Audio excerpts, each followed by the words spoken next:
হাতে গোনা কয়েক সেকেন্ডের ভিডিও দেখে কি আসলেই বোঝা যায় যে তার লাইফস্টাইল কেমন বা সে মা হিসেবে কেমন বাচ্চার সাথে ট্রিট করে, সেটাও কিন্তু বোঝা যায় না।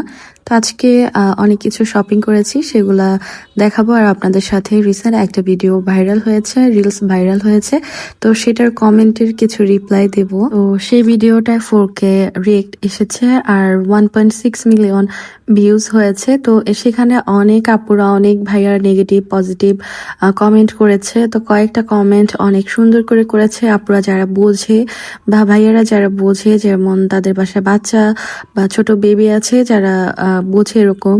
তো আমি আমার মেয়ের ভিডিও করা নিয়ে আসলে খুব কমই দেখবেন ওর ভিডিও, আর যখন ভিডিও করি ও কিন্তু খুবই হ্যাপি থাকে। আমি আমার পেজে অন্য বেবি বা অন্য কারো ভিডিও করলে ও রাগ করে, ওর ভিডিও করতে বলে। তো মাঝে মধ্যেই শেয়ার করা হয় ওর ছবি বা ভিডিও। তো মাঝে মধ্যে বাচ্চা মানুষ অনেক সময় ক্যামেরা দেখলে রিয়েক্ট করে অন্যরকম, মানে ইচ্ছাকৃত ভাবেই ও মুখ ব্যঙ্গ করে রাখে বা হাসি থাকে অনেক সময়।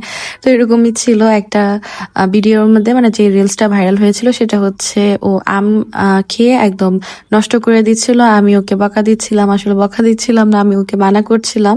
কি হয়েছিল আসলে, সেদিন আম খেয়েছিল, প্রথমে আমরা সবাই একটা করে আম খেয়েছি, এরপর হচ্ছে ও বলতেছে আরেকটা খাবে, যদিও জানি সবাই যে ও খাবে না। তারপর বারবার নিষেধ করার পরও বলছে ও খাবে, তো ওকে আরেকটা আম দেওয়া হয়েছে। আমটা মানে একদম চিপে নষ্ট করে ফেলে দিচ্ছিল। তো সবাই বলতেছিল যে একটু ভিডিও করে রাখো। আমি মোবাইলটা নেওয়ার সাথে সাথে ও রিয়েক্ট চেঞ্জ করে ফেলে আর বলতেছিল ও বিরক্ত হচ্ছে। আসলে ও এটার জন্য বিরক্ত হচ্ছিল না, সবাই যেহেতু মানা করেছে নষ্ট করছিল। খাবার নষ্ট করা কিন্তু আসলেই ভালো না, বড় হোক বা ছোট হোক। আমার কাছে তো ভালো লাগে না, আমাদের বাসায়ও এরকম খাবার নষ্ট হয় না। যতটুকু আমরা না খেতে পারি বা ভালো খাবার থাকে ওইটা কিন্তু আমরা অন্য কাউকে দিয়ে দিই বা নিজেরাই খেয়ে ফেলি।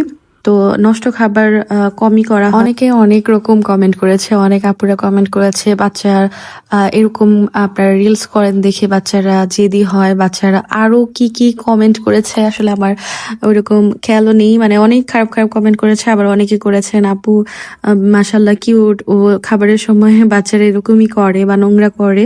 তো ওইগুলো বলেছে। যাই হোক, যারা সুন্দর কমেন্ট করেছেন তাদেরকে অসংখ্য ধন্যবাদ। আর যারা নেগেটিভ কমেন্ট করেছেন তাদের যা বাচ্চা থাকলে অবশ্যই বুঝতে পারবেন বাচ্চা এরকম করে, এটা স্বাভাবিক। তো খাবার নষ্ট করলে ওইটা তো আমরা শাসন করবই, এটা নর্মাল একটা বিষয়। তো আজকে অনেকগুলো শপিং একসাথে আপনাদেরকে দেখাচ্ছি। এই 3 পিসগুলো এত সুন্দর ছিল, এই কালোগুলা ওইগুলা ছিল সুতার কাজ করা, আর এগুলাও খুব সুন্দরের মধ্যে ছিল। আচ্ছা বলেন তো, আমি যদি কাপড়ের বিজনেস করি তাহলে কেমন হবে? সুন্দর সুন্দর কালেকশন, আসলে আমার শাশুড়ি মা খুব সুন্দর সুন্দর জামা বেছে নিয়ে আসতে পারে। তো ওগুলা, আর এগুলা রেডি করা হয়ে গেছে, এগুলো আমি এখন গুছিয়ে রাখবো। তো বাচ্চারা এরকম করে, এটা নর্মাল, আর ওদেরকে একটু শাসন করতে হবে, এটাও নর্মাল। অনেক কিছু কিন্তু আমি একদম ছোটবেলা থেকেই আমি ভিডিও করা বা ছবি করা, তখন কিন্তু আমার পেজ ছিল না, আমি ছবি করতাম, ভিডিও তুলে রাখতাম পরবর্তীতে দেখার জন্য। তো এই কেকটা ছিল 1/2 পাউন্ডের উপরে, মানে কাস্টমাইজ কেক ছিল। আপু একটা আমার আগের ছবি দেখে বলেছে ওইটার মধ্যে আর্টিফিশিয়াল ফুল ছিল, তো এটার মধ্যে ছিল না, বাট অনেক বেশি কিউট ছিল, অনেক বেশি সুন্দর ছিল, আর কেকটা অনেক বেশি লাইকও করেছে। আপনার চাইলে কিন্তু কেক কাউন্টার বাই তানবিয়া 3 সাইড ঢাকার ভিতরে 2 দিন বা 3 দিন আগে অর্ডার করতে পারবেন যে কোনো কেক। তো বাচ্চারা এরকম করবে, এটা খুবই নর্মাল একটা বিষয়। আর মারা যারা আছেন তারা, আপনারাও কিন্তু আপনাদের মোবাইলে বা ফেসবুক আইডিতে কিন্তু অনেক ছবি ভিডিও শেয়ার করেন। তো আমিও এরকম ছবি তুলে রাখতাম বা মোবাইলে ছিল, ওই মোবাইলটা কিন্তু হারিয়ে গেছে, যার কারণে আমি মাঝে মধ্যে ফেসবুকে আইডিতে বা পেজে ছবি বা ভিডিও শেয়ার করি। এগুলো আসলে আমার স্মৃতি হিসেবে থেকে যাবে, যদিও মোবাইলে অনেক সময় ছবি ডিলিট হয়ে যায় বা মোবাইল চুরি হয়ে যায়, যেমন আমার হয়েছিল।